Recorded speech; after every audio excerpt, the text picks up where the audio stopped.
Il existe des moments dans la vie où quelque chose, au fond de nous, nous pousse à nous arrêter.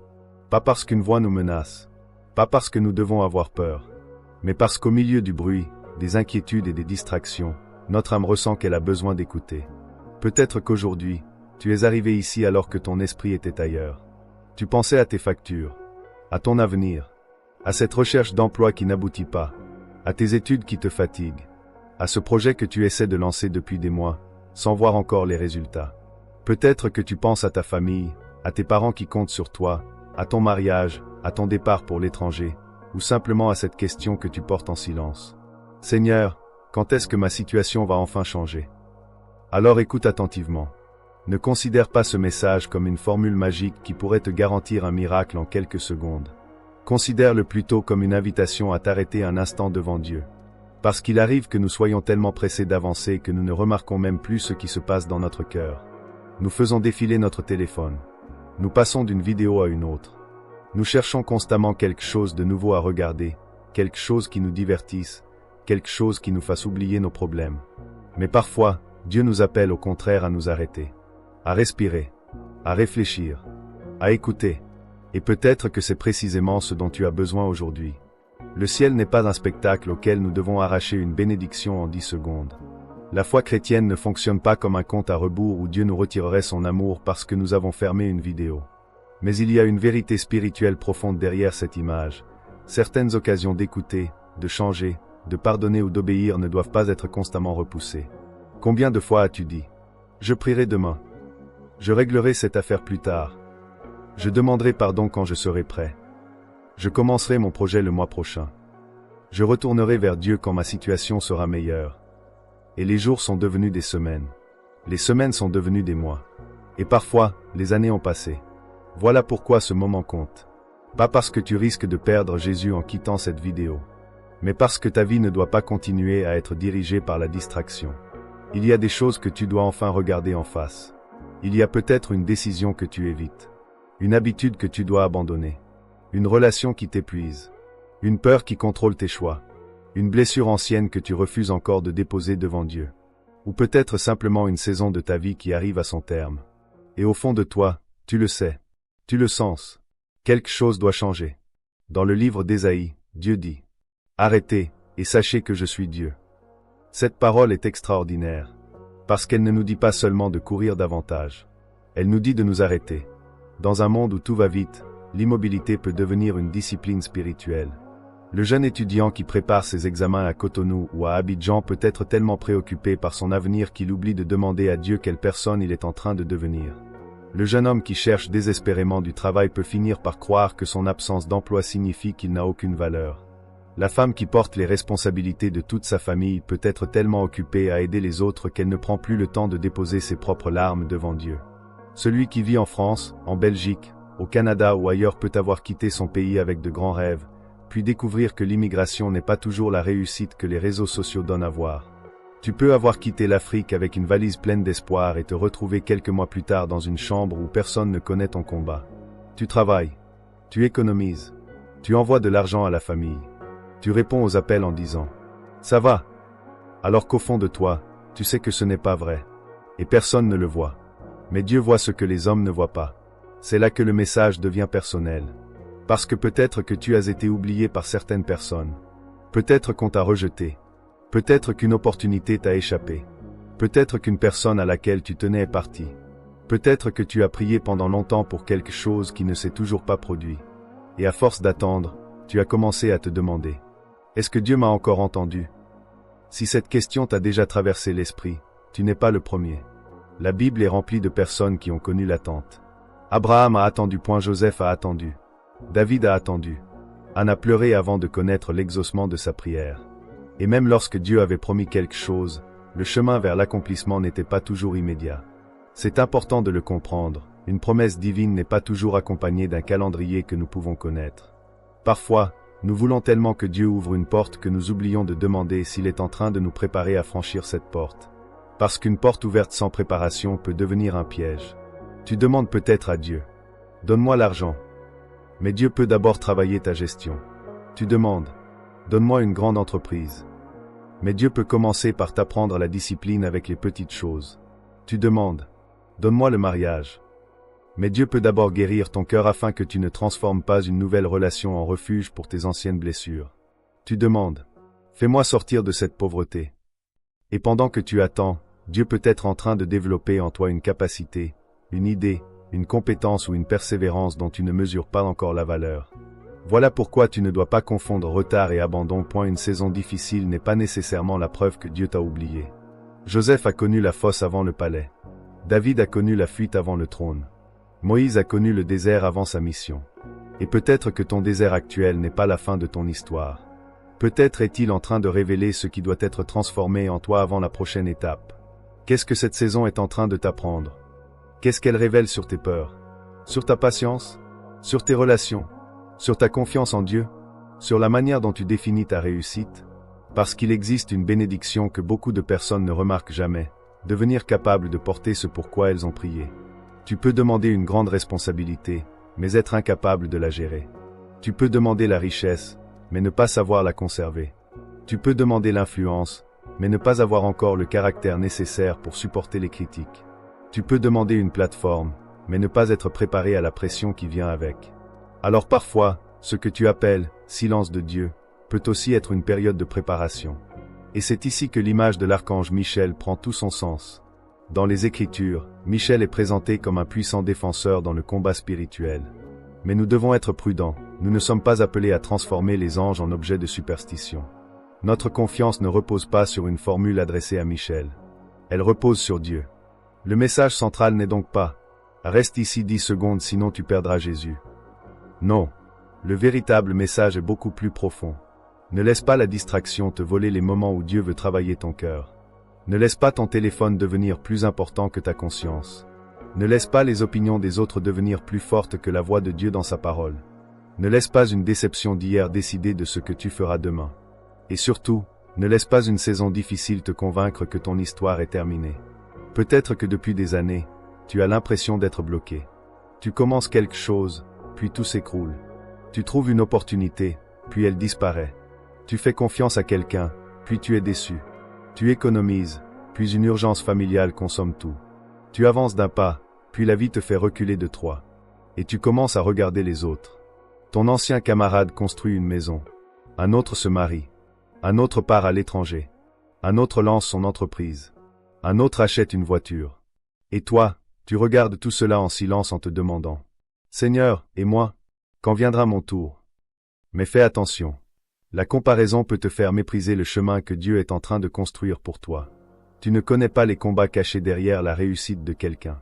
Et personne ne connaît entièrement les combats cachés derrière ton silence. C'est pourquoi ton parcours ne doit pas être mesuré avec la règle de quelqu'un d'autre. Ecclésiaste nous rappelle qu'il y a un temps pour toute chose. Un temps pour commencer. Un temps pour attendre. Un temps pour pleurer. Un temps pour reconstruire. Un temps pour récolter. Et parfois, ce que nous appelons « mon retard » n'est que mon chemin différent. Alors respire. Ne cours pas. Ne laisse pas la peur prendre le contrôle. Pose-toi cette question. Si Dieu ouvrait réellement une nouvelle porte dans ma vie demain, serais-je prêt à y entrer? Pas seulement financièrement, spirituellement, mentalement, émotionnellement, moralement. Serais-tu prêt à gérer une plus grande responsabilité sans perdre ton âme? Serais-tu capable de réussir sans mépriser ceux qui t'ont aidé lorsque tu n'avais rien? Serais-tu capable de recevoir davantage sans oublier Dieu? Voilà pourquoi le véritable changement commence souvent avant que la situation extérieure ne change. Il commence dans le cœur. Romains 12 nous invite à ne pas nous conformer au modèle de ce monde, mais à être transformés par le renouvellement de notre intelligence. Regarde bien cette idée. Le renouvellement de l'esprit vient avant la transformation de la vie. Parce que si ton environnement change mais que ta manière de penser reste la même, tu risques de reproduire les mêmes erreurs dans une nouvelle situation. Tu peux quitter la pauvreté sans quitter la mentalité de peur. Tu peux sortir d'une mauvaise relation sans sortir de tes blessures.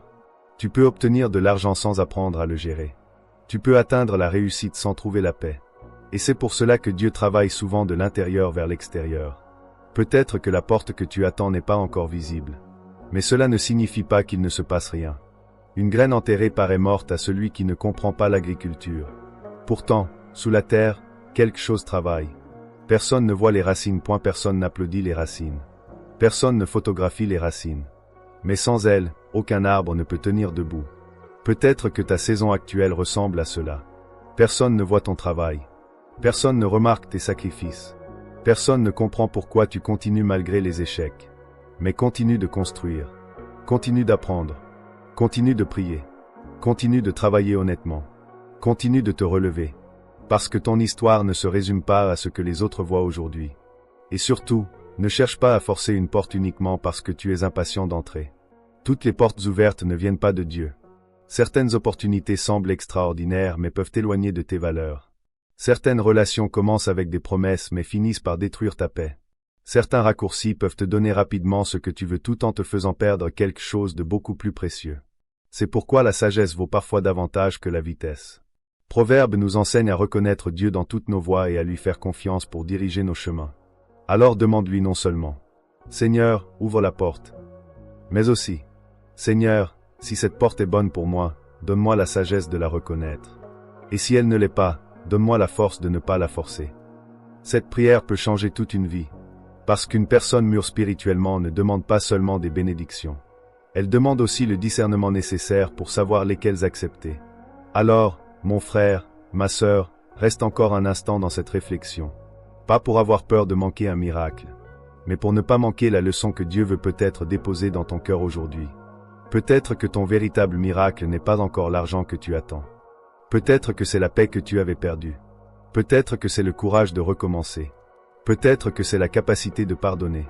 Peut-être que c'est la force de quitter ce qui te détruit. Peut-être que c'est une nouvelle vision de ton avenir. Et peut-être qu'un jour, en regardant en arrière, tu comprendras pourquoi certaines portes n'ont jamais voulu s'ouvrir. Parce que Dieu ne te préparait pas simplement à entrer quelque part. Il te préparait à devenir quelqu'un capable d'y rester. Alors ne te précipite pas. Ferme un instant les yeux si tu le peux. Respire profondément. Et dis simplement dans ton cœur. Seigneur, je suis là. Enseigne-moi à reconnaître ce que tu veux faire dans ma vie. Donne-moi la patience lorsque je dois attendre, le courage lorsque je dois agir et la sagesse lorsque je dois renoncer. Et maintenant, une autre question se pose. Si une ancienne saison de ta vie était réellement sur le point de prendre fin, qu'est-ce que tu serais prêt à laisser derrière toi pour entrer dans la suivante? Parce que parfois, la porte n'est pas seulement devant nous. Parfois, elle se trouve derrière une chose que nous devons enfin accepter de lâcher. Une peur, une rancune, une mauvaise habitude, une relation, une mentalité, une ancienne version de nous-mêmes. Et c'est précisément là que commence la véritable percée. Pas dans la panique, pas dans la superstition, mais dans une foi qui apprend à écouter, à discerner et à avancer. Héritage divin, lorsque Dieu prépare une nouvelle saison, apprends d'abord à préparer ton cœur. Et si la véritable barrière entre la vie que tu vis aujourd'hui et celle que tu espères depuis si longtemps n'était pas simplement une circonstance extérieure? Et si, avant même de voir un changement autour de toi, quelque chose devait d'abord changer en toi? Peut-être que tu attends depuis tellement longtemps que tu as fini par croire que rien ne bougera jamais. Tu regardes ton compte bancaire et tu te demandes comment tu vas t'en sortir. Tu regardes tes résultats scolaires et tu te demandes si tes études te mèneront réellement quelque part. Tu regardes ton entreprise qui peine à décoller et tu te demandes si tu dois continuer. Tu regardes tes amis avancer pendant que toi, tu as l'impression de rester au même endroit. Et parfois, la question devient douloureuse. Pourquoi ma vie ne ressemble-t-elle pas encore à ce que j'avais imaginé? Mais il y a quelque chose que tu dois comprendre. Une nouvelle saison ne commence pas toujours lorsque les circonstances changent. Très souvent, elle commence lorsque ta manière de voir les circonstances change. C'est dans cette perspective que nous pouvons comprendre l'image des trois sceaux évoqués dans ce message. Pas comme trois objets mystérieux cachés quelque part dans le ciel, ni comme un mécanisme secret permettant de forcer Dieu à accomplir quelque chose, mais comme une image spirituelle puissante qui représente trois étapes que beaucoup d'entre nous doivent traverser. Comprendre notre appel, recevoir la restauration et apprendre à avancer avec sagesse. Et le premier de ces sceaux concerne une question fondamentale. Pourquoi suis-je ici? Le premier sceau, comprendre ce pourquoi tu as été créé. Depuis ton enfance, peut-être as-tu ressenti quelque chose que tu n'arrivais pas à expliquer. Une envie particulière, une capacité, une sensibilité, une passion, une conviction intérieure. Peut-être que tu as toujours aimé aider les autres. Peut-être que tu as une facilité à comprendre les machines, l'informatique, les affaires, l'enseignement, la musique ou la communication. Peut-être que tu as toujours senti que tu devais construire quelque chose qui dépasse simplement ta propre personne.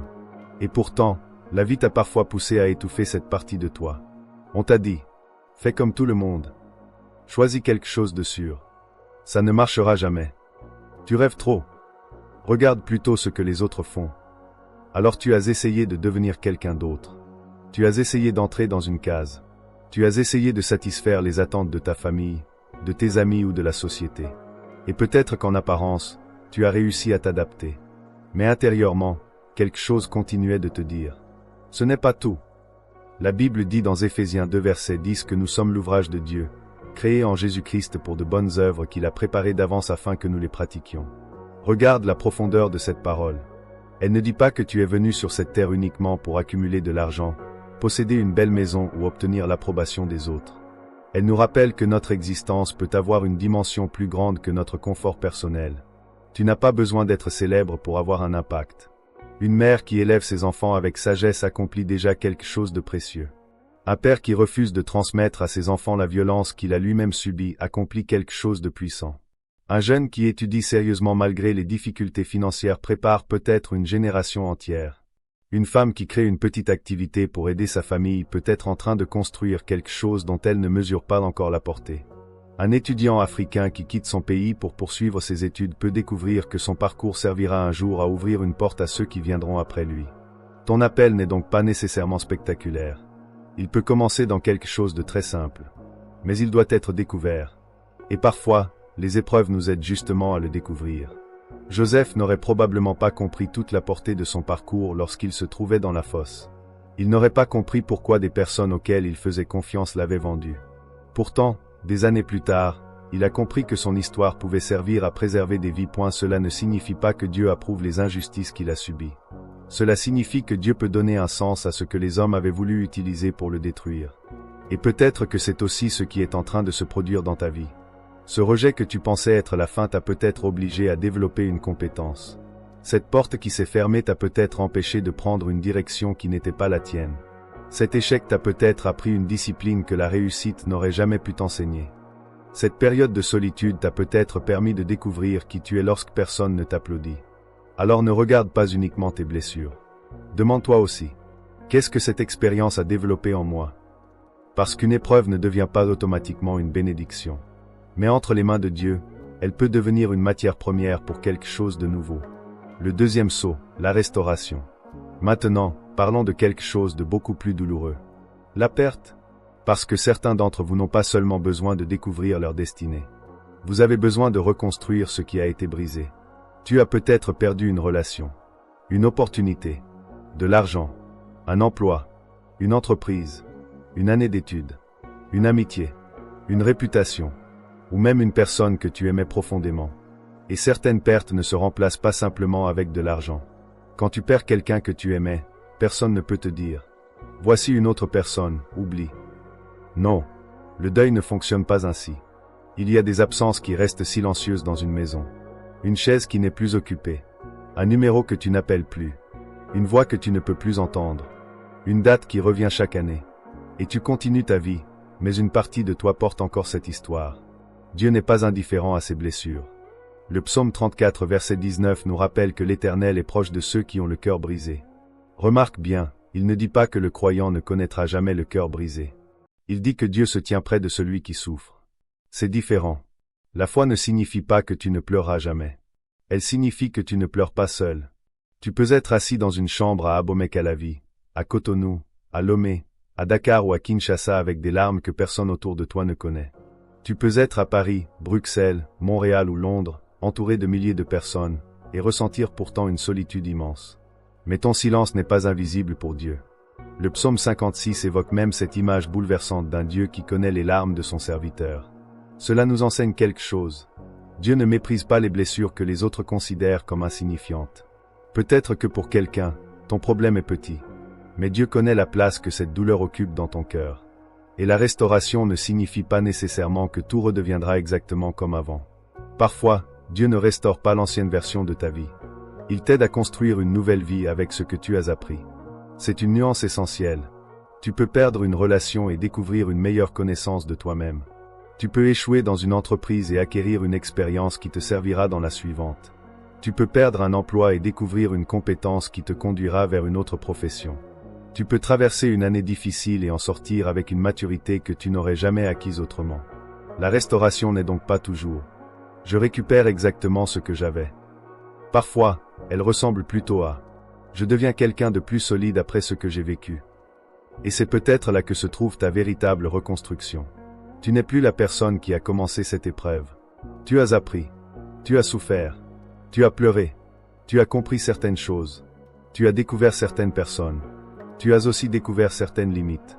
Et même si tu n'aurais jamais choisi cette saison, elle a laissé en toi quelque chose que personne ne peut facilement t'enlever. Dieu peut restaurer sans effacer ton histoire. Il y a une erreur que nous faisons parfois. Nous pensons que pour être guéris, nous devons oublier. Mais ce n'est pas toujours vrai. Tu peux te souvenir sans être détruit par le souvenir. Tu peux parler de ton passé sans vouloir y retourner. Tu peux regarder une ancienne photo sans ressentir la même douleur. Tu peux entendre le nom d'une personne sans que ton cœur s'effondre. C'est cela aussi, la restauration. Ce n'est pas forcément effacer les cicatrices. C'est faire en sorte que les cicatrices ne dirigent plus ta vie. Ésaïe 61 parle de Dieu qui donne une parure au lieu des cendres et une huile de joie au lieu du deuil. Cette image est magnifique. Les cendres représentent ce qui a été consumé, ce qui ne ressemble plus à ce que c'était. Mais Dieu peut prendre ce qui semble terminé et lui donner une nouvelle signification. Cela ne veut pas dire que tout reviendra exactement comme tu le souhaites. Cela veut dire que ta douleur n'a pas nécessairement le dernier mot. Alors si tu as connu une perte, ne laisse pas cette perte devenir ton identité. Tu as perdu quelque chose. Tu n'es pas une perte. Tu as échoué. Tu n'es pas un échec. Quelqu'un t'a rejeté.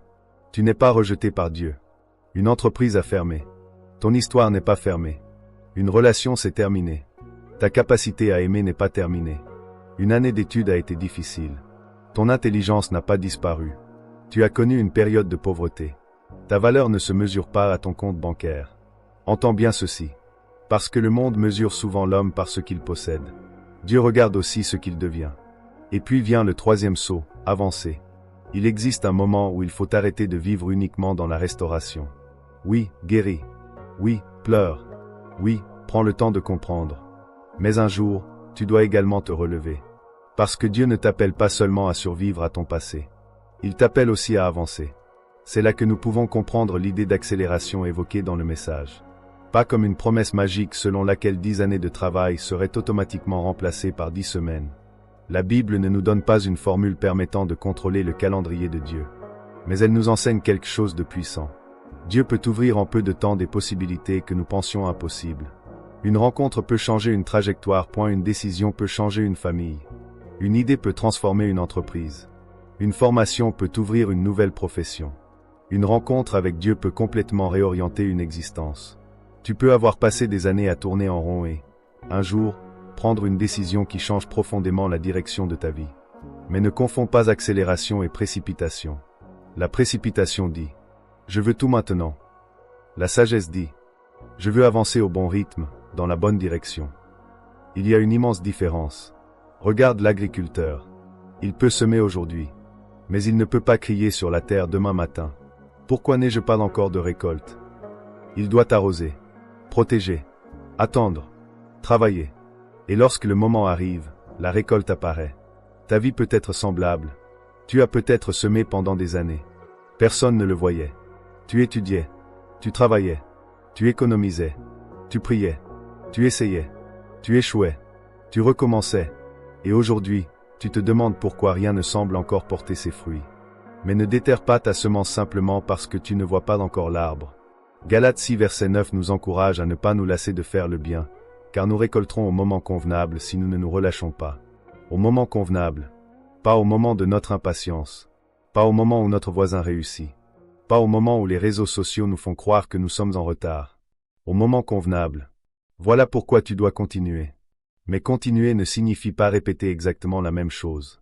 Si quelque chose ne fonctionne pas, apprends. Change ta stratégie. Demande conseil. Forme-toi. Prie. Travaille. Analyse tes erreurs. Recommence différemment. La foi n'est pas une excuse pour l'inaction. Noé a construit. David a combattu. Néhémie a organisé. Paul a voyagé, enseigné et travaillé. La foi biblique n'est pas simplement attendre les bras croisés. C'est faire confiance à Dieu tout en accomplissant fidèlement ce qui dépend de nous. Alors peut-être que ton « accélération » commence aujourd'hui par quelque chose de très simple. Envoyer ce dossier que tu repousses. Commencer cette formation. Mettre de l'ordre dans tes finances. Abandonner une mauvaise habitude. Demander pardon.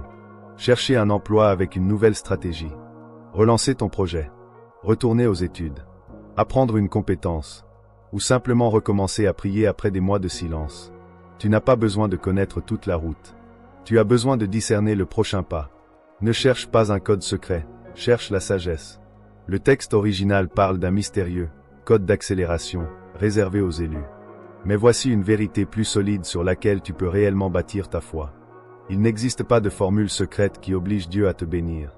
Tu n'as pas besoin d'écrire un mot précis dans les commentaires pour acheter un miracle. Tu n'as pas besoin de rester devant une vidéo sous la menace de perdre Jésus. Tu n'as pas besoin de paniquer à l'idée qu'une porte céleste se fermerait parce que tu as quitté ton écran. Notre relation avec Dieu n'est pas une transaction avec un algorithme. Elle est une relation de foi. Si tu écris « Amen », fais-le parce que tu crois réellement à ce que tu affirmes. Pas parce que quelqu'un t'a fait peur. Pas parce que tu crois que l'algorithme du ciel compte les commentaires. Mais parce que ton cœur dit « Seigneur, je choisis de te faire confiance ». Voilà une déclaration qui a du sens. Et maintenant, demande-toi honnêtement. Qu'est-ce que je suis en train d'attendre de Dieu alors qu'il m'a déjà donné quelque chose à faire? Peut-être que ta prière est « Seigneur, donne-moi un emploi ». Mais ton CV est encore dans ton téléphone depuis 6 mois sans avoir été envoyé. Peut-être que tu demandes « Seigneur, bénis mon entreprise ». Mais tu refuses encore d'apprendre comment gérer correctement ton argent. Peut-être que tu demandes « Seigneur, donne-moi un conjoint ». Mais tu refuses de travailler sur les blessures qui sabotent toutes tes relations. Peut-être que tu demandes « Seigneur, change ma vie ». Mais tu continues chaque jour avec les mêmes habitudes qui t'ont conduit à cette situation. Alors peut-être que ta percée commence par une responsabilité. Pas par un signe spectaculaire. Pas par un événement surnaturel visible par tout le monde. Mais par une décision silencieuse que personne ne verra. Et parfois, ce sont précisément ces décisions invisibles qui changent une destinée. Ton passé n'a pas le droit de décider de ton avenir. Mon frère, ma sœur, écoute attentivement cette dernière pensée. Ce qui t'est arrivé compte. Mais ce qui t'est arrivé ne doit pas devenir le maître de ce qui va t'arriver. Tu as le droit d'avoir été blessé. Mais tu n'es pas obligé de rester prisonnier de ta blessure. Tu as le droit d'avoir été trahi. Mais tu n'es pas obligé de devenir incapable de faire confiance à tout le monde. Tu as le droit d'avoir échoué. Mais tu n'es pas obligé de renoncer. Tu as le droit d'avoir pleuré. Mais tu peux encore sourire. Tu as le droit d'avoir connu une saison sombre. Mais une saison sombre n'est pas toute ton existence. Le troisième saut, si nous utilisons cette image comme une métaphore, représente donc ce moment où tu décides de ne plus seulement demander « Pourquoi cela m'est-il arrivé ?» et où tu commences à demander « Que vais-je faire maintenant avec ce que Dieu m'a appris ?» C'est une question qui peut changer ton avenir. Parce qu'à partir de ce moment, tu n'es plus simplement en train d'attendre une intervention. Tu participes à la reconstruction. Tu te lèves.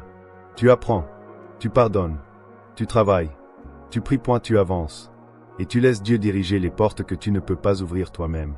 Alors, si tu es dans une période où tout semble lent, ne te condamne pas. Si tu es dans une période où tu reconstruis, ne te compare pas. Si tu es dans une période où tu attends, ne confonds pas attente et abandon. Et si une porte s'ouvre devant toi, ne te précipite pas simplement parce que tu as attendu longtemps. Demande à Dieu du discernement. Parce que la meilleure porte n'est pas toujours la plus brillante. La meilleure opportunité n'est pas toujours celle qui rapporte le plus d'argent. Et la vie la plus bénie n'est pas nécessairement celle qui impressionne le plus les autres. Parfois, la vraie bénédiction, c'est de pouvoir dormir en paix. De regarder ses parents avec gratitude. De vivre honnêtement. D'avoir une conscience tranquille. De pouvoir aider quelqu'un sans attendre de reconnaissance. De construire quelque chose qui survivra à ton propre nom. Et surtout, de savoir que ta vie n'est pas vide de sens. Alors aujourd'hui, ne cherche pas simplement une accélération. Cherche la direction. Et ne cherche pas seulement la restauration de ce que tu as perdu. Cherche aussi la guérison de ce que cette perte a laissé en toi. Ne cherche pas uniquement à découvrir ton destin. Cherche à devenir la personne capable de servir ce destin avec humilité. Et si Dieu ouvre une porte, entre avec foi. S'il te demande d'attendre, attends avec confiance. S'il te demande de travailler, travaille avec excellence. S'il te demande de laisser quelque chose derrière toi, lâche-le avec courage. Parce qu'une nouvelle saison ne commence pas toujours avec un grand bruit. Parfois, elle commence simplement avec une décision dans le secret de ton cœur. Et peut-être que cette décision, personne ne la verra aujourd'hui. Mais elle pourrait changer toute la direction de ta vie. Héritage divin, ne cours pas après une porte spectaculaire. Demande à Dieu de te donner les yeux pour reconnaître celle qu'il ouvre réellement. Alors maintenant, ne reste pas simplement avec l'émotion de ce message. Pose-toi, respire, et demande-toi sincèrement, qu'est-ce que Dieu veut réellement changer dans ma manière de vivre à partir d'aujourd'hui? Parce que si nous avons parlé de 3 sauts, de restauration et d'une nouvelle saison, le véritable enjeu n'est pas de croire qu'une formule céleste vient soudainement transformer toute ton existence. Le véritable enjeu, c'est de comprendre que ta foi doit finalement produire une direction. Tu peux prier pendant des années. Tu peux écouter des centaines de messages. Tu peux écrire « Amen » sous chaque publication. Mais si rien ne change dans tes décisions, tes habitudes, tes relations et ta manière de penser, alors tu risques de rester exactement au même endroit. La foi véritable ne se contente pas de faire vibrer le cœur. Elle finit par faire bouger les pieds. Jacques nous rappelle que la foi sans les œuvres est morte. Cela ne signifie pas que nous devons acheter la faveur de Dieu par nos actions. Cela signifie que lorsque notre cœur est réellement transformé, quelque chose finit par apparaître dans notre manière de vivre. Alors peut-être que ton 3e saut commence aujourd'hui par une décision très concrète. Tu vas enfin envoyer cette candidature. Tu vas reprendre cette formation. Tu vas arrêter de gaspiller ton argent. Tu vas mettre de l'ordre dans ton projet.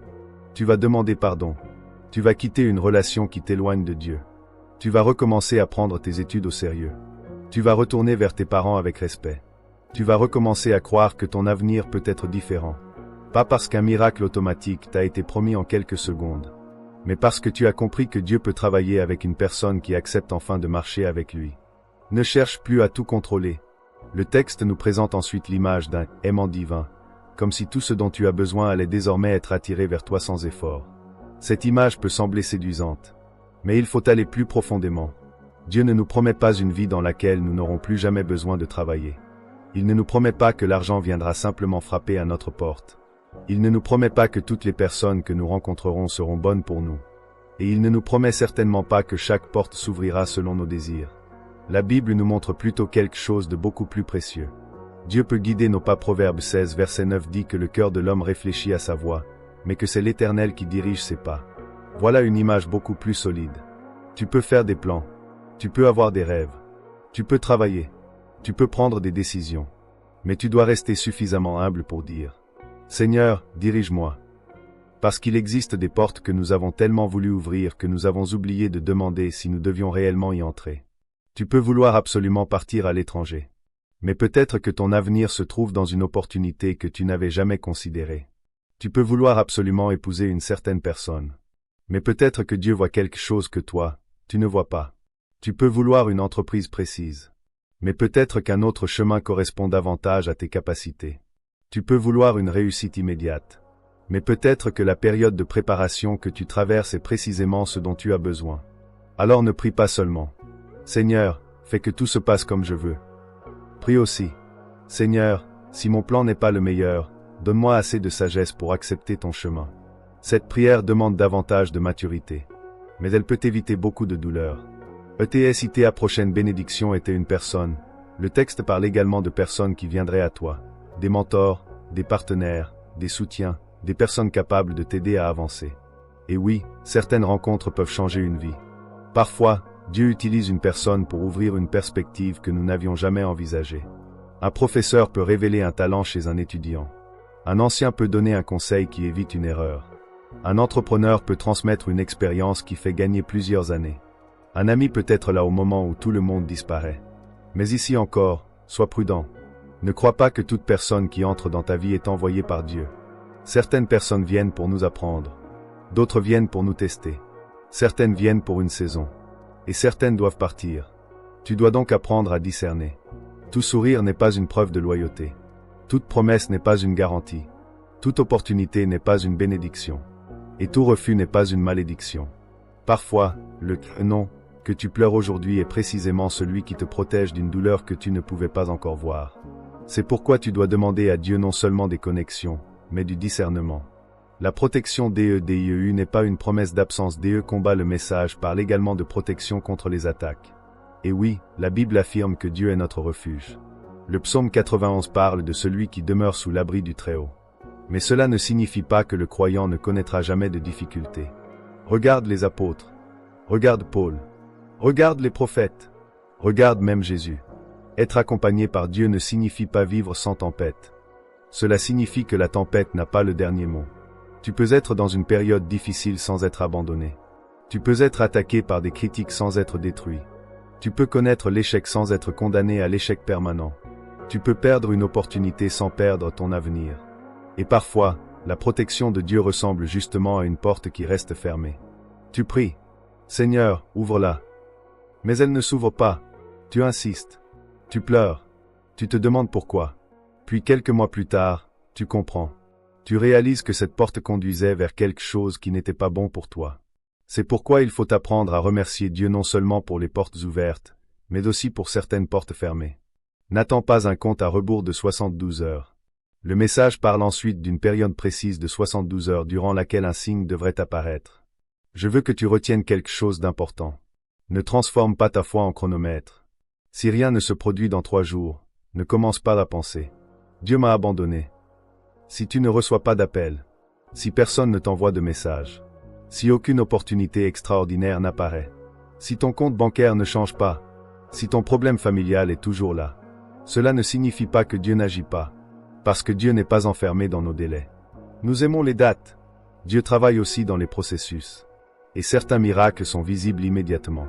D'autres prennent du temps. Parfois, la première preuve que quelque chose change n'est même pas extérieure. C'est toi. Tu dors mieux. Tu as moins peur. Tu ne réagis plus comme avant. Tu pardonnes. Tu prends de meilleures décisions. Tu recommences à espérer. Tu arrêtes de courir derrière l'approbation des autres. Tu apprends à dire non. Tu recommences à prier. Tu prends ton travail au sérieux. Tu fais la paix avec ton passé. Et un jour, tu réalises.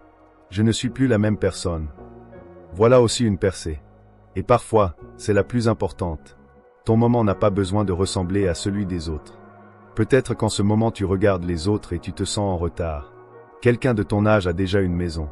Un autre a déjà 3 enfants. Un autre vit en Europe. Un autre a lancé son entreprise.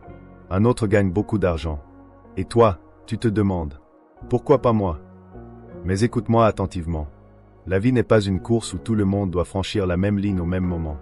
Dieu n'a pas écrit ton histoire avec le calendrier de ton voisin. Abraham n'avait pas le parcours de Joseph. Joseph n'avait pas celui de David. David n'avait pas celui de Daniel. Et Daniel n'avait pas celui de Paul. Pourtant, chacun avait sa place dans l'histoire. Alors cesse de mépriser ton chapitre parce que tu as vu la couverture du livre de quelqu'un d'autre. Tu ne connais pas son histoire complète. Tu ne connais pas ses combats. Tu ne connais pas ses sacrifices. Tu ne connais pas les nuits où il a pleuré. Et surtout, tu ne sais pas ce que Dieu prépare dans ton propre chapitre. Si tu es au bord d'abandonner, peut-être que cette vidéo te trouve dans un moment particulier. Peut-être que tu es fatigué. Pas simplement physiquement. Fatigué intérieurement. Fatigué de devoir être fort. Fatigué de faire semblant que tout va bien. Fatigué de recommencer. Fatigué d'attendre. Fatigué d'aider les autres alors que personne ne demande comment toi, tu vas. Alors écoute ceci. Ne prends pas une décision définitive à partir d'une saison temporaire. Si aujourd'hui est difficile, ne conclus pas que toute ta vie sera difficile. Si cette année est mauvaise, ne décide pas que ton avenir est terminé. Si cette relation a échoué, ne décide pas que tu seras seul pour toujours. Si cette entreprise a échoué, ne décide pas que tu es incapable d'entreprendre. Si tu as échoué à un examen, ne décide pas que tu n'es pas intelligent. Si tu n'as pas encore trouvé d'emploi, ne décide pas que tu n'as aucune valeur. Et si tu as perdu beaucoup de choses, ne décide pas que tu n'as plus rien à offrir. Dieu peut encore utiliser ce qui reste. Souviens-toi de la veuve de 2 Rois 4.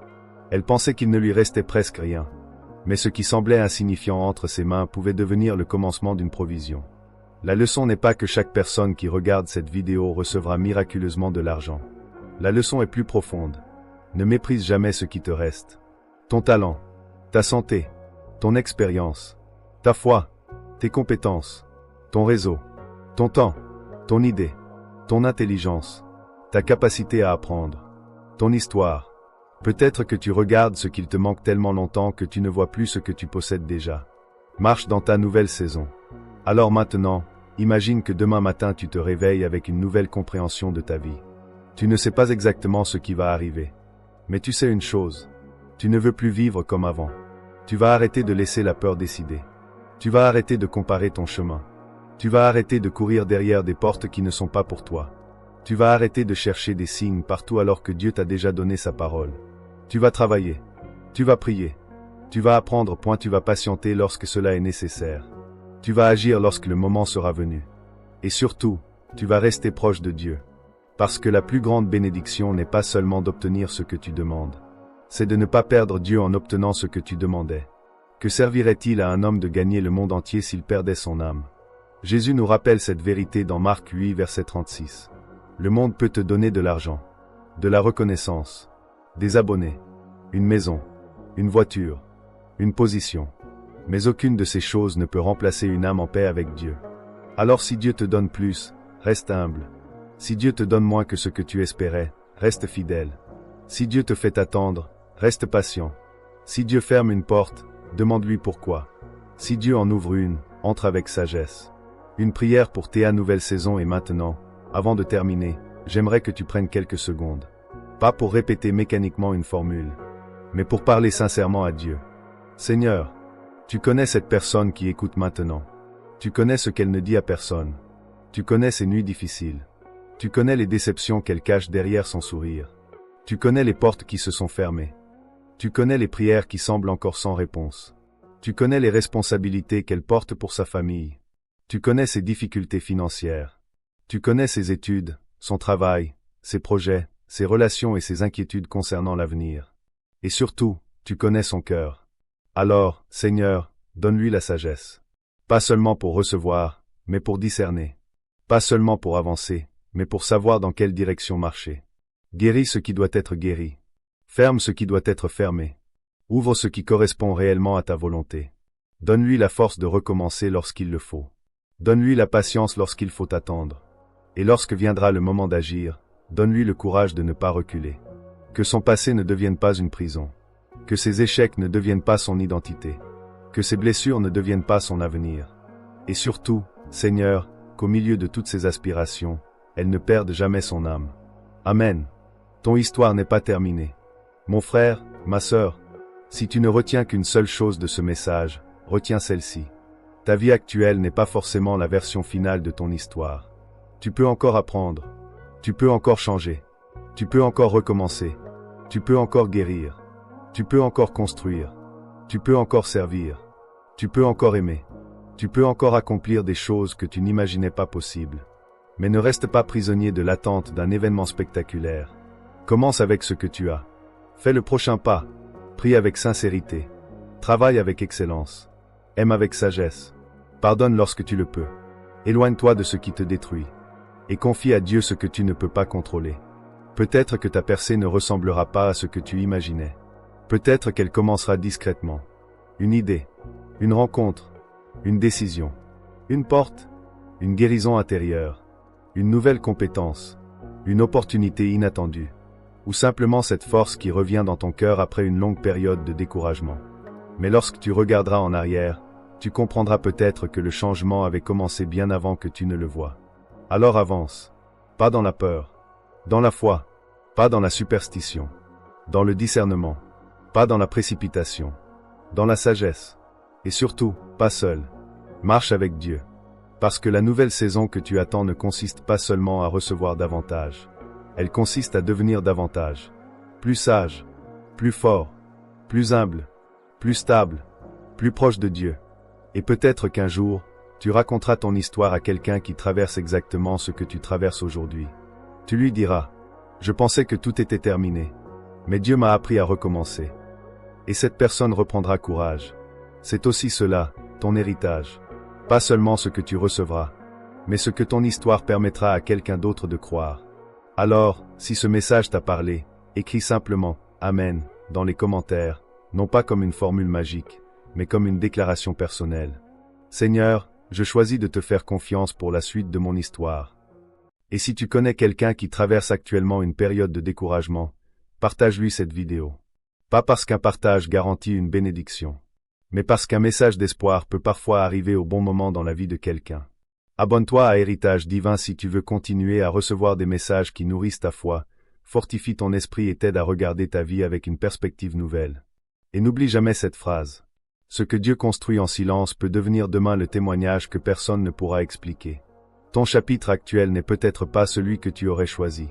Mais ce n'est pas forcément la fin du livre. Continue d'avancer. Continue de croire. Continue de grandir. Et lorsque tu ne sais plus quoi faire, reviens à Dieu. Parce que parfois, la plus grande percée n'est pas celle qui change immédiatement ta situation. C'est celle qui change l'homme ou la femme que tu es au milieu de cette situation. Que Dieu te donne la paix dans l'attente, la force dans l'épreuve, la sagesse dans les décisions et le courage d'entrer dans la prochaine saison lorsqu'il sera temps. Bienvenue dans une nouvelle étape de ton histoire. Ceci est héritage divin. Et souviens-toi, ton histoire n'est pas terminée. Tant que Dieu te donne encore un souffle, il reste encore quelque chose à écrire. À très bientôt pour un nouveau message. Que Dieu te garde.